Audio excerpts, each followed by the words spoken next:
de voir surtout que les temples se remplissent. Hier soir, j'étais devant la télévision. Très important d'être devant parce que derrière, on ne voit pas grand-chose. Et je me suis dit quand même, quelle actualité! On parlait de la Russie, on parlait de la guerre avec l'Ukraine. Et je réfléchissais, je me mettais à la place des pauvres frères et sœurs polonais. La guerre est à leur porte. Et cette idée, ça doit leur rappeler des mauvais souvenirs de la Grande Guerre, des grandes guerres. Et j'entendais le message de Vladimir Poutine qui menaçait l'Europe en disant « Faites attention, si des bases, des avions démarrent d'un pays autre que l'Ukraine, je considérerai que c'est un pays belligérant. Et je considérerai ce pays comme un pays ennemi. La France est présente, les États-Unis sont présents. » Et je regardais, après, le journaliste passe d'un autre sujet et on arrive en Israël. Et là aussi, la guerre avec l'Iran, le porte-avions, l'un des plus puissants porte-avions américains est arrivé.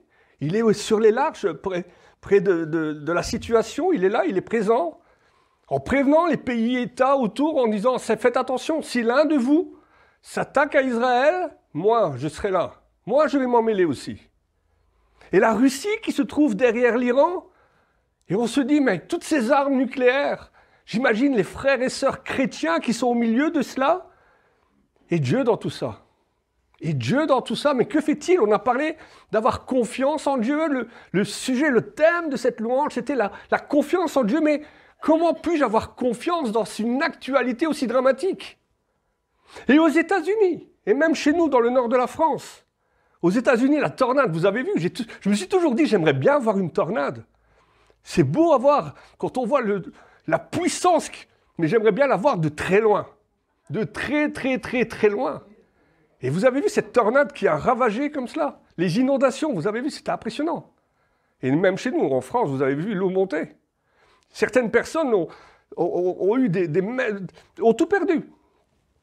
Et Dieu dans tout ça.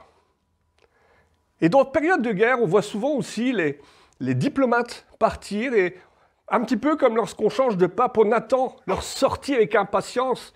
Est-ce que la paix est rétablie? Est-ce que la paix est rétablie? Alors je ne sais pas vous, mais il y a un dicton qui dit que l'histoire se répète. Je ne sais pas si vous êtes d'accord avec ça, mais il paraît que l'histoire se répète. Que tout est en fait un tournant, tout revient tout le temps, tout revient tout le temps. Et l'Ecclésiaste, il est écrit dans le livre de l'Ecclésiaste, Ecclésiaste 1, verset 9, « Ce qui a été, c'est ce qui sera. Et ce qui s'est fait, c'est ce qui se fera. Il n'y a rien de nouveau sous le soleil. » Que veut-il dire par là? Rien ne change en fait. Rien ne change. Les circonstances, les effets, parfois les situations restent les mêmes. C'est juste l'endroit qui est différent. Mais l'homme, il reste pareil. Il a toujours dans sa tête, dans son cœur, les mêmes envies, les mêmes sensations, les mêmes pensées obscures parfois. Et rien ne change, rien de nouveau sous le soleil. Et Winston Churchill avait dit « Celui qui ne se souvient pas du passé est condamné à le répéter. Parce que si l'histoire se répète tout le temps, j'ai plutôt intérêt de connaître le passé pour éviter de faire les mêmes erreurs. » Connaître le passé pour éviter de commettre les mêmes erreurs. Bientôt, nous allons avoir, le mois de novembre, où sont les légendes, le mois de novembre. Je dis ça parce que je suis né de novembre et ma sœur aussi. Le mois de novembre est le 11 novembre. Nous allons fêter l'armistice, la fin de la guerre 14-18. Et je me dis, est-ce que, quand je regarde l'histoire, est-ce que je vais la vivre, cette histoire? Celle qu'ils ont vécue, est-ce que je vais la vivre? Si la guerre éclate, est-ce que, comme mes grands-parents, je vais prendre mon baluchon et je vais partir en exode pour éviter les affrontements? Est-ce que je vais vivre ça? Si je fais un rapide plongeon dans l'histoire, si on prend la carte du temps et rapidement, si on regarde 14-18, pendant 4 ans, les continents vont se déchirer. On a été voir avec mon épouse pendant les vacances les champs de bataille différents et quand on voit encore les traces d'obus, on se dit, mais qu'est-ce que ça a dû être violent! Qu'est-ce que ça a dû être violent, tous ces... Encore maintenant, d'ailleurs, on retrouve encore des missiles. Tellement c'est parti dans tous les sens. Et à leur retour, les hommes seront blessés dans leur chair, on les appelait les gueules cassées, mais aussi blessés dans leur tête, dans leurs pensées, dans leur mémoire. On les voit tremblants, on les voit. Et on a vu dans un des musées, on a vu justement une prothèse pour ce qu'on appelait les gueules cassées. C'était des lunettes à l'époque avec un morceau de visage pour remplacer une mâchoire qui avait été brisée. Et quand ils vont revenir, mais malheureusement avec un mal invisible qui va semer le trouble en Europe. La grippe espagnole. Entre 50 et 100 millions de morts. Une simple grippe de type H1N1. 1920. La grippe espagnole, c'est du passé. On est dans la paix. C'est une période de paix. Et là, les gens commencent à sortir, à s'amuser. On va au cinéma. On fait des bébés. On est heureux. On est dans la joie. Mais une joie de courte durée. Parce que tout s'écroule le 24 octobre 1929. Seulement 10 années de paix. Tout s'écroule. Le crash boursier. De l'aisance, on est passé à l'austérité. L'économie s'écroule. C'est une catastrophe. Alors la colère se fait sentir en Europe. Et il y a des courants politiques qui se servent de cette colère. En Italie, Mussolini, avec le pouvoir fasciste. En Allemagne, l'Allemagne qui a tout perdu. Un petit caporal va prendre le pouvoir. Elle va faire monter un parti travailleur. On appelle ça le nazi. Le parti nazi, national-socialiste. Et on connaît l'histoire. Elle se répète. 40-45, l'Holocauste, les massacres. L'histoire se répète et l'ironie du sort, c'est que Hitler va perdre de la même manière que Napoléon a perdu. Quelle mauvaise idée d'attaquer la Russie en plein hiver. Quelle mauvaise idée. Ne pas connaître son passé, c'est répéter les mêmes erreurs. Mon frère Daniel nous dit souvent que nous avons le patrimoine de l'humanité entre les mains. La parole de Dieu. La parole de Dieu, nous avons senti, ta parole est une lumière sur mon sentier. La parole de Dieu, un livre, mais merveilleux. Chaque livre nous a été transmis. Ils ont traversé les siècles pour enseigner les générations futures, pour enseigner, pour instruire, pour corriger, afin que l'homme de Dieu soit équipé et formé aux bonnes œuvres. Et nous avons ce livre, un livre d'histoire. Histoire sur la rédemption et sur comment les choses sont arrivées, comment elles vont se terminer. Comment Jésus est arrivé, comment il est dessiné à travers de la Genèse, comment il est déjà dessiné jusqu'à l'Apocalypse, le jour où il va revenir.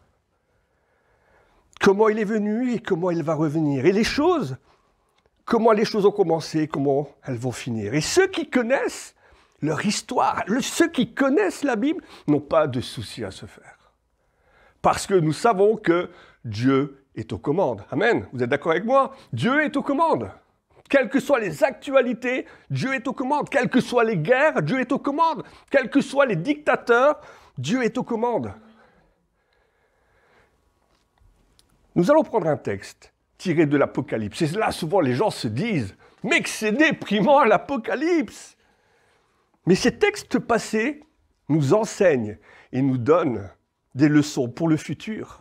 Parce que certains événements que nous avons vécus, que les anciens ont vécus, eh bien nous allons les vivre. Mais gardez toujours en tête que Dieu est aux commandes. Alors certains me diront, c'est démoralisant. Mais si la Bible ne fait que réconforter, sans jamais renforcer la personne, sans jamais avertir, sans jamais reprendre, c'est que peut-être nous lisons la Bible d'une mauvaise manière.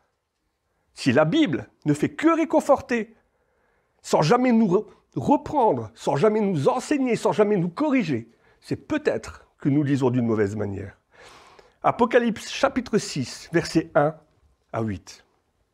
Je regardais quand l'agneau ouvrit un des 7 sceaux, et j'entendis l'un des 4 êtres vivants qui disait « Comme d'une voix de tonnerre, viens !» Je regardais et voici, parut un cheval blanc. Celui qui le montait avait un arc. Une couronne lui fut donnée. Et il partit en vainqueur et pour vaincre. Quand il ouvrit le second sceau, j'entendis le second être vivant qui disait « Viens ». Et il sortit un autre cheval roux. Celui qui le montait reçut le pouvoir d'enlever la paix de la terre, afin que les hommes s'égorgeassent les uns les autres. Et une grande épée lui fut donnée. Et l'un des vieillards me dit « Ne pleure point. Voici le lion de la tribu de Juda, le rejeton de David, a vaincu pour ouvrir le livre et les 7 sceaux. Et je vis au milieu du trône et des 4 êtres vivants, et au milieu des vieillards, un agneau qui était là, comme immolé. Il avait 7 cornes et 7 yeux, qui sont les 7 esprits de Dieu envoyés par la terre. Et il vit et il prit le livre de la main droite de celui qui était assis sur le trône. Quand il eut pris le livre, les 4 êtres vivants et les 24 vieillards se prosternèrent devant l'agneau, tenant chacun une harpe et des coupes d'or remplies de parfums, qui sont les prières des saints.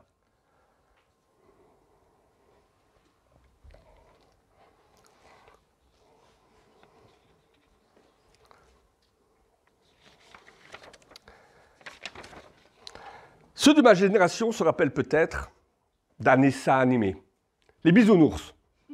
Vous vous rappelez? Les bisounours. C'était des petits oursons et chacun avait un gros cœur sur la poitrine. Ils vivaient dans un monde, ils étaient des oursons très gentils et d'une grande naïveté, ayant une vision idyllique du monde, en perpétuel décalage. Tout était gentil pour eux, tout était bon pour eux. Mais à l'heure actuelle, il y a encore des gens comme ça, les bisounours. Ils ont une vision très décalée de l'humanité. Tout est beau, tout est joli. On va sauver l'humanité en achetant des voitures électriques et en mangeant de l'herbe. Quand on connaît sa Bible, et quand on voit ce qu'elle nous enseigne, elle nous dit plutôt que nous nous dirigeons vers des temps difficiles. On se dirige vers des temps difficiles. Et l'actualité le montre. Où il y aura une confusion. Et elle est déjà présente, où on dira que le mal est bien et le bien est mal. La Bible nous parle de guerre, d'effondrement économique, de catastrophes naturelles. Ah, c'est bizarre, on en a parlé. Les prophètes de l'Ancien Testament l'avaient prédit bien longtemps en arrière, comme par exemple le prophète Isaïe. 500 ans avant Jésus-Christ avait déjà prédit cela. Ésaïe 34, verset 1-4. « Approchez-vous, nations, pour entendre, peuple, soyez attentifs. Que la terre écoute, elle et ce qui la remplit, le monde et tout ce qu'il produit, car la colère de l'Éternel va fondre sur toutes les nations et sa fureur sur toutes les armées. Il les voue à l'extermination, il les livre au carnage. Leurs morts sont jetés, leurs cadavres exaltent la puanteur et les montagnes se fondent dans leur sang. Toute l'armée des cieux se dissout. Les cieux sont rouillés comme un livre. Et toutes leurs armées tombent comme tombent les feuilles de la vigne, comme tombent celles du figuier. Ça veut dire que personne ne pourra dire « j'étais pas au courant ». Mais bien sûr que si, tu étais au courant. Loulou, ça fait 600 ans que c'est écrit. Ça fait 600 ans qu'on te dit que voilà ce qui va se passer. Pour l'instant, c'est les portes de la grâce, mais bientôt les portes vont se refermer et ce sera non pas le temps du diable, mais le temps de Dieu. Ça fait 600 ans qu'on t'en parle. Pourquoi tu ne sais pas?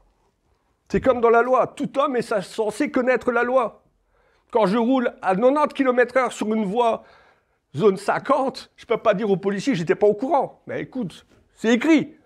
Regarde. On va reprendre le contexte de ce livre, du verset que nous avons lu tiré de l'Apocalypse. Le Fils a reçu du Père un rouleau scellé. Il y a 7 sceaux. 7 sceaux. 7 sceaux qui renferment en fait le titre de propriété de la terre. Et quand Jean a cette vision, il est sur l'île de Patmos, il a cette vision, il voit l'agneau qui reçoit de son Père le titre de propriété de la terre parce qu'il a été obéissant. Dieu l'a élevé à la plus haute place pour lui donner un nom au-dessus de tout nom, afin que par le nom de Jésus, tout genou fléchisse. C'est le temps maintenant que tout genou doit se fléchir, doit fléchir devant l'agneau. Et Jésus a reçu l'autorité. Il prend possession de ce qui revient de droit. Et chaque fois qu'il va dérouler ce rouleau, un sceau va s'ouvrir. Et nous allons parler des 4 premiers sceaux. Et chaque fois, un cavalier fait son apparition. Exactement comme Jésus l'avait annoncé. Tout cela, c'est le commencement des douleurs, dira-t-il. Matthieu 24, verset 8. Tout cela n'est pas rassurant. Quand il dit tout cela, c'est le commencement des douleurs. Il parle même de douleurs comme de l'enfantement. Alors nous, c'est vrai, les hommes, on ne sait pas trop ce que ça fait, les douleurs de l'enfantement. Disons, on a une vague idée quand on a le nez bouché. Il paraît souvent, ma femme me dit, quand tu as le nez bouché, heureusement que vous les hommes, vous ne mettez pas des enfants au monde, parce que vous vous plaignez comme si vous alliez mourir. Nous, c'est vrai qu'on a du mal à imaginer ça, mais Jésus parle de douleur de l'enfantement pour montrer que ces temps vont être durs, parlant de famine, de souffrance. Mais le chrétien a tendance à ne voir que ça, que les souffrances, que la guerre, que dans le livre de l'Apocalypse, et souvent les gens, ils n'aiment pas lire ce livre.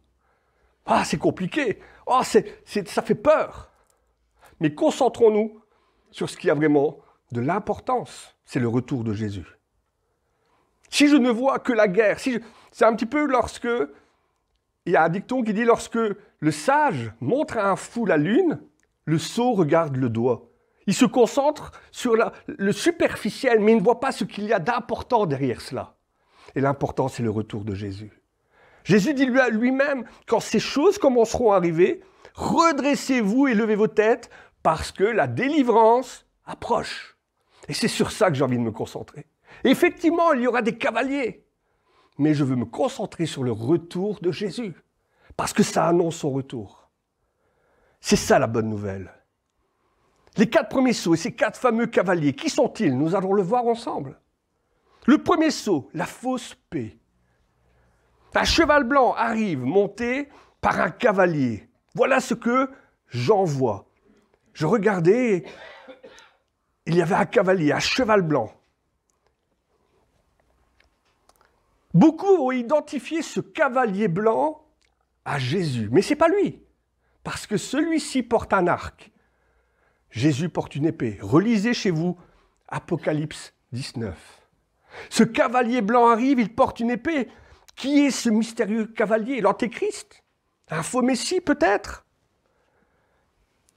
Ce que nous savons de ce cavalier, c'est qu'il apportera une fausse paix, une illusion du bonheur retrouvé, un sentiment de sécurité, mais qui sera rompu à l'arrivée du second cavalier, parce que le second cavalier, lui, a la capacité d'ôter la paix de la terre. Il reçut le pouvoir d'enlever la paix sur la terre. Le premier cavalier, lui, non. Il a une épée. Et la parole de Dieu met en garde justement contre ceux qui recherchent la paix à tout prix. Ce désir de retrouver la paix à tout prix. On se focalise que sur ça. C'est un petit peu l'arbre qui cache la forêt. Il est trompeur, il est menteur. Et vous remarquerez qu'il porte un arc, mais on ne parle pas de flèche. Parce que son règne, son autorité ne va pas la baser sur la guerre, mais sur la séduction. Ce cavalier est un séducteur. Il arrive avec la paix, mais comme un séducteur. Une paix qui cache des tromperies. C'est un petit peu comme en boxe. Quand on croit qu'on a gagné, on baisse un peu la garde et c'est à ce moment-là qu'il y a un parpaing qui arrive. Bam! Plus de lumière. Paul met en garde contre cela. 1 Thessaloniciens 5.3, quand les hommes diront paix et sécurité, alors une ruine soudaine les surprendra, comme les douleurs de l'enfantement surprennent la femme enceinte. Et ils n'échapperont pas. C'est bizarre comme l'être humain a une tendance de parfois être dans la légèreté et le bonheur, dans l'ivresse, alors qu'il est au bord de la catastrophe. Un peu comme lorsque Jésus dira dans Matthieu 24, 38 à 39, « Les jours qui ont précédé le déluge, les hommes mangeaient, buvaient, se mariaient, mariaient leurs enfants jusqu'au jour où Noé est entré dans l'arche et ne se sont doutés de rien jusqu'à ce que le déluge vienne et les emporte tous. » Parfois, on est dans la joie, dans le bonheur, et on ne se rend pas compte qu'on est au bord de la catastrophe. Comme dans le Titanic. Quand vous les voyez tous dans la grande salle, et chose bizarre, souvent, vous voyez un film de Titanic, la mélodie qui est jouée, c'est Orphée, l'enfer d'Orphée. Orphée, c'est le dieu du sommeil dans la mythologie, je crois. Celui qui endort. Et le bateau, lui, fonçait droit sur l'iceberg. L'insouciance avant le désastre. Pensez-vous que cela n'est jamais arrivé? Pourtant, c'est déjà arrivé. 1920, on en avait parlé au début. Juste avant la Grande Guerre, l'Europe vit ses plus belles époques. 1936, les Jeux Olympiques, un succès. L'Allemagne nazie fait sa propagande et Hitler fait bonne figure. On voit ça à la télévision. C'était la paix, c'était la joie. La paix olympique. Ma grand-mère me parlait souvent de 1938 lorsque le Premier ministre anglais, Chamberlain, est allé en tant que négociateur pour négocier la paix. Et lorsqu'il est revenu, ma grand-mère me disait tout le temps, il était tout fier avec son morceau de papier qu'il a montré à tout le monde en disant « La paix est sauf !» Oui, mais caresser un chien, ça donne des plus. La dictature et Hitler, la signature d'Hitler n'avait aucune valeur parce que la guerre, elle a éclaté quand même. Et les gens se croyaient en paix, croyaient qu'ils étaient dans la paix. Et l'Église doit être attentive à ça. Je ne sais pas si vous avez déjà lu le livre « Le fugitif » du pasteur Ladine Popov. Vous avez déjà lu? On en a un exemplaire à Kivrin. Je vous invite à le lire. C'est un pasteur qui raconte la persécution que l'Église a vécue sous l'autorité de Staline en 1948.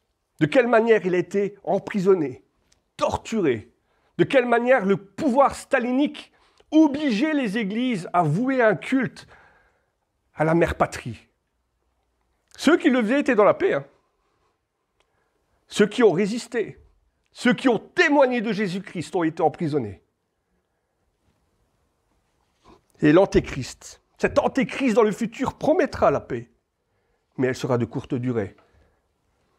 Celui qui ne connaît pas son histoire est condamné à la répéter. Le second cavalier arrive. Il ouvre le seau s'ouvre et c'est un cheval de couleur roux, la couleur du sang. Et à son arrivée, la paix est retirée. Elle cédera la place au conflit, comme jamais l'humanité n'a connu, la guerre. Jésus écrit en déclarant cette époque dans Matthieu 24, versets 6 à 7, « Vous entendrez parler de guerre, de bruit de guerre, gardez-vous d'être troublés, car il faut que ces choses arrivent. Mais ce ne sera pas encore la fin. Une nation s'élèvera comme une autre contre une autre nation, un royaume contre un autre royaume, et il y aura en divers lieux des famines et des tremblements de terre. » La férocité du mot, je trouve, c'est ségorgeas, les égorgements.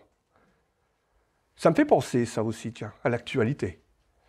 Ce que le peuple juif a vécu pendant les premiers pogroms en 1821. Et comme nous l'avons vécu aussi le 7 octobre de l'année dernière, qui commencera le début avec la guerre du Hamas. Les égorgements. L'histoire se répète. L'antéchrist sera un maître de guerre. Daniel, vous vous rendez compte? Bien avant notre ère, bien avant l'arrivée de Jésus, le prophète Daniel avait déjà prophétisé sur lui. Personne ne peut dire qu'il n'était pas au courant. À la fin, Daniel 8, versets 23-24, à la fin de leur domination, lorsque les pécheurs seront consumés, il s'élèvera un roi impudent et artificieux. Sa puissance s'accroîtra, mais non par sa propre force. Il fera d'incroyables ravages. Il réussira dans ses entreprises. Il détruira les puissants et les peuples des saints. Il se prétendra être le défenseur de la paix, mais il ne tardera pas à montrer ce qu'il est vraiment. Le troisième sceau s'ouvre. La famine. Alors c'est une continuité logique. La guerre, la famine. C'est une conséquence logique de la guerre. Et si vous regardez en arrière, c'est déjà arrivé par le passé. Une famine comme jugement d'une nation. Relisez chez vous Jérémie 16, 4. Dieu s'est déjà servi de la famine pour juger des nations. Il est question dans le texte que nous avons lu de balance. Une balance. Ce cavalier porte une balance. La balance, c'est le symbole du rationnement. On pèse les choses. Le rationnement. Un peu comme nos anciens ont vécu pendant la guerre, les tickets de rationnement. Il y aura du rationnement. Ça ne sera plus le temps de jeter de la nourriture à la poubelle. On devra se rationner. En espérant que quand ce sera mon tour de rentrer dans le magasin, qu'il y aura encore du pain. Certains aliments seront des produits de luxe. Vous savez, il ne faut pas aller très très loin. Hein. Quand vous voyez le prix d'un paquet de frites maintenant, paquet de frites, hamburger, 5 €. Vous vous rendez compte? Le pain, combien? 3 €? Et encore, on parle d'un pain basique. Hein. 3,80 €. J'ai vu 5 €.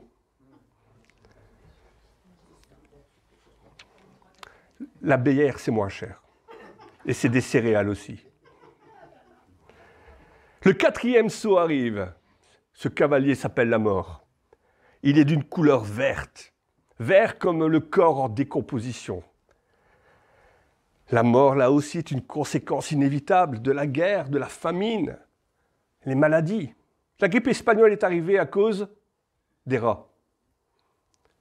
On a vécu le Covid-19 à cause d'un pangolin.